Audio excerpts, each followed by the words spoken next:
और क्या है, मैं एग्जाम्पल से समझाऊंगा। एक बार एक राजा जो हैं वो चेस खेल रहे थे, शतरंज खेल रहे थे, और शतरंज खेलते समय उनको याद आया कि यार ये इतना अच्छा गेम है। बोला यार इतना अच्छा गेम जिसने बनाया उसको प्रस्तुत करो हमारे सामने, हम कुछ उसको इनाम देना चाहते हैं। तो वो आदमी आ गया पट्टा जिसने बनाया था, बोला साहब ये है इसने बनाया। तो ये बड़ा होशियार आदमी था, तो राजा खुश था, मूड में था। राजा ने बोला यार कुछ जो चाहे वो मांग ले यार, आज मैं बड़ा खुश हूं तेरे से, और जो चाहे वो मांग, बोल क्या चाहिए तेरे को।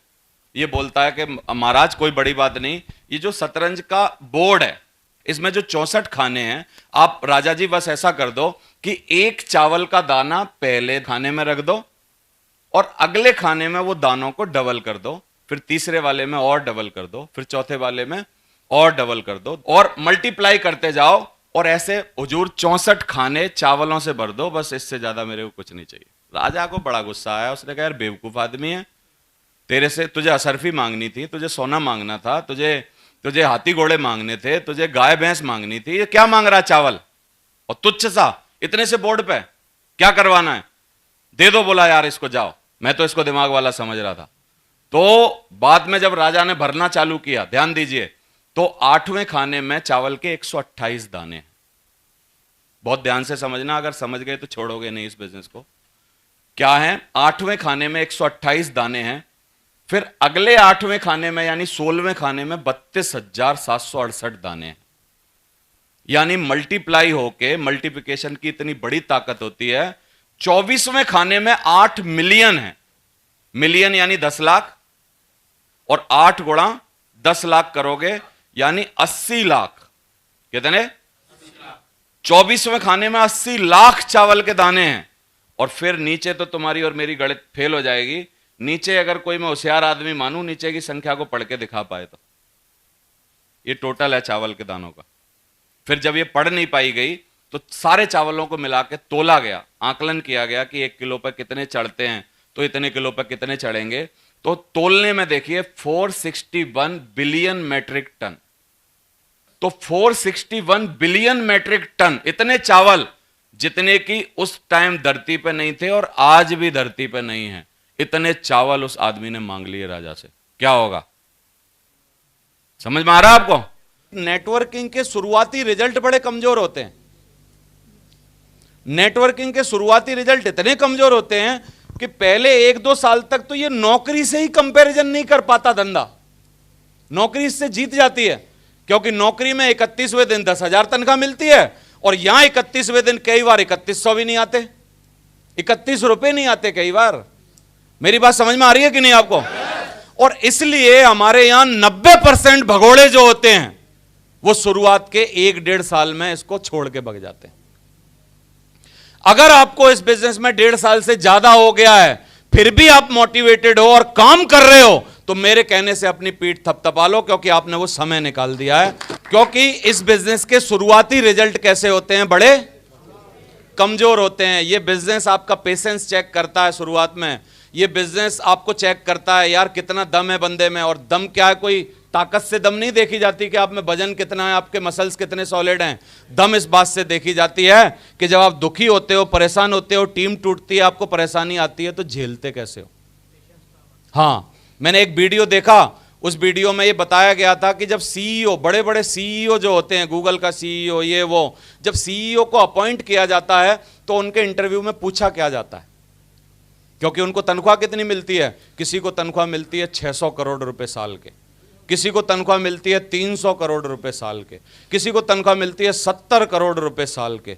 जब इतनी बड़ी तनख्वाह पे किसी को अपॉइंट किया जाता होगा तो इंटरव्यू में क्या पूछा जाता होगा? क्या इंटरव्यू में उनसे पूछा जाता होगा तू अपने MBA के कागज दिखा? नहीं, उसको पता है सबके पास होंगे। उसको पूछा जाता होगा क्या तू गोल्ड मेडल है कि नहीं कॉलेज में, तू बता, उसको पता है, सब ब्रिलियंट ही होगा, तब वो CEO के लिए आया है। तो क्या पूछा जाता होगा? उनको पूछा जाता है कि आप अपनी जिंदगी के सेटबैक, सेटबैक मतलब क्या, आपकी जिंदगी में जब आप भयंकर तरीके से गिरे तो उसके बाद कैसे उठे, इस बात को आधे घंटे में समझाओ। समझ आ रहा है कि नहीं आपको? और जब भयंकर गिरे और कैसे उठे, जब इस बात को वो समझाता है, उस बात से सेटिस्फाई होकर उसको CEO अपॉइंट किया जाता है। तो जिंदगी के सेटबैक जब दुनिया में हर जगह आते हैं, तो क्या जिंदगी का सेटबैक यहां भी आएगा कि नहीं आएगा? जिंदगी में जब और जगह तकलीफें आती हैं तो हमारे यहां भी तकलीफें आएंगी कि नहीं आएंगी? इसका मतलब जब जब आपको तकलीफें आए, आपकी टीम टूटे, आपके लफड़े हों, आपके नेटवर्क में परेशानी हो, कोई आपको उल्टा करे, अपलाइन आपको उल्टा बोले, कोई आपके साथ गलत करे, कोई आपके साथ खेले, कोई आपके साथ मजाक करे, आपकी गर्लफ्रेंड छोड़ के जाए, पत्नी छोड़ के जाए, आपके साथ जो कुछ भी हो, आप अगर झेल गए तो आप बड़े आदमी बनोगे। लिखवा के ले लो मेरे से। Thank you very much. मेरे साथ मेरे नाटक हुए, मैं घबराया नहीं बस, क्योंकि मेरे को पता है जब आपके साथ सेटबैक आए उसमें से अगर आप निकल गए तो फिर आप महान आदमी बनोगे। और आने वाले समय में क्या गलत होगा, क्या किसी को पता है? क्या पता है? क्या किसी को नहीं? तो कितने लोग आप में से मजबूती के साथ अपने सेटबैक में खड़े रहेंगे? खड़े रहेंगे? परेशान तो नहीं होंगे?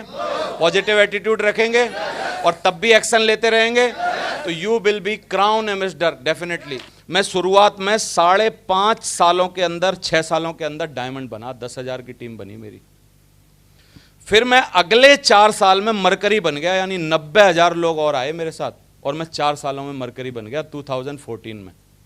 और आज मेरी टीम जो है, अगर आप बीवी के हिसाब से जोड़ोगे तो 6.5 लाख लोगों की टीम हो गई है मेरी। और सिर्फ समय कितना हुआ है? 17 साल हुए हैं। शुरुआती रिजल्ट बड़े कमजोर होते हैं।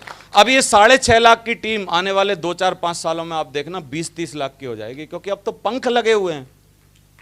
धुआंधार लोग जुड़ रहे हैं, धुआंधार लोग आ रहे हैं। कहां से कौन कौन जुड़ जा रहा है मेरे को पता ही नहीं, किसी का नाम ही नहीं पता है। मेरी बात समझ में आ रही है कि नहीं आपको?